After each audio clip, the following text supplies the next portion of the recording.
Spotify is taking Harry and Meghan's £18 million podcast deal into its own hands, a source said, after the couple failed to produce any content over the last year. The Duke and Duchess of Sussex signed a deal with Spotify in December 2020 but have since only produced just one 35-minute podcast episode.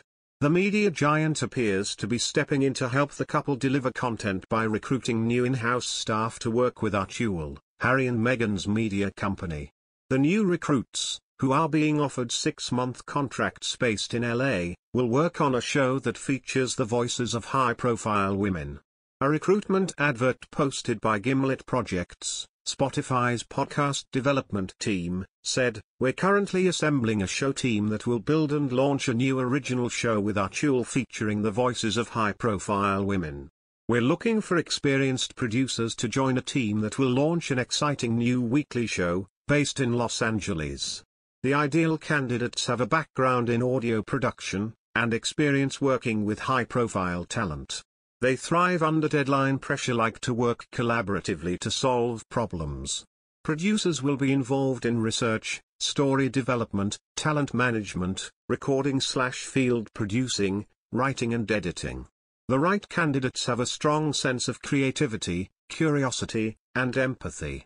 They are interested in the intersection of social activism and popular culture."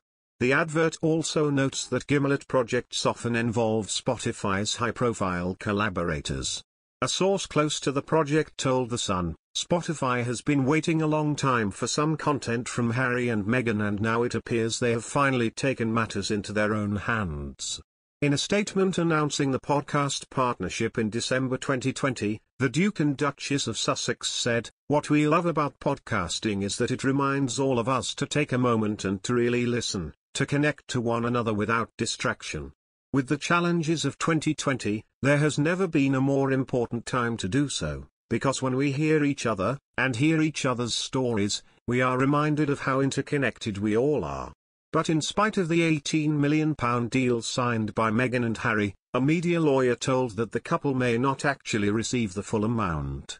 Speaking in December 2021, 1 year after the deal was signed, Ian Penman, who specializes in music streaming contracts, claimed that the podcasts are likely to have been less popular than Spotify and the royal couple expected.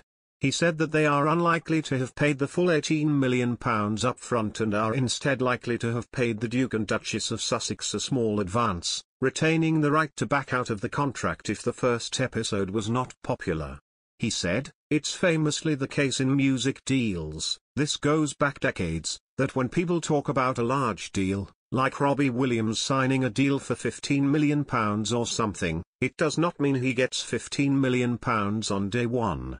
So the problem you have here, I would imagine, is that when they talk about an £18 million Spotify podcast deal, it probably means that they have signed their first product, in this case a podcast. They then have many options for further products.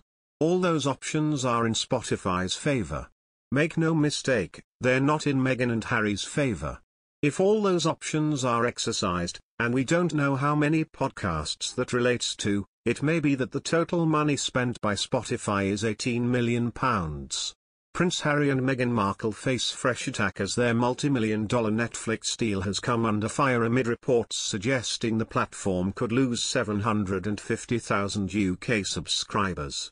The Duke and Duchess of Sussex have reportedly signed a deal to produce content with Netflix, thought to be worth $100 million, £73.7 million, but no content has been released yet.